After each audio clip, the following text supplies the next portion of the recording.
മക്കളെ സൂക്ഷിച്ചോണം. സ്വർഗത്തിൻ്റെ മക്കളാകണമെങ്കിൽ വിശുദ്ധി ഉണ്ടാകണം, വിശുദ്ധിയിൽ വളരണം. വിശുദ്ധിക്കെതിരായി പാപം ചെയ്യരുത്.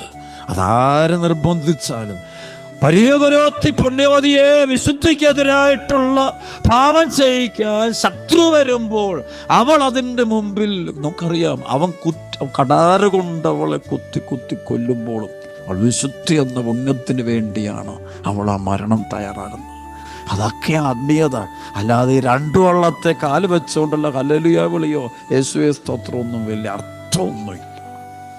രണ്ടു തരത്തിലുള്ള ജീവൻ നയിച്ചുകൊണ്ട് എല്ലാവരോടും കോംപ്രമൈസ്.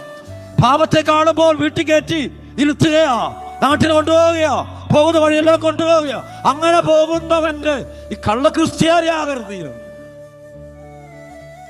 ക്രിസ്ത്യാനി ആകുകയാണെങ്കിൽ നല്ല ക്രിസ്ത്യാനി ആകുക, വിശുദ്ധനായ ക്രിസ്ത്യാനിയാ, വിശുദ്ധയായ ക്രിസ്ത്യാനി.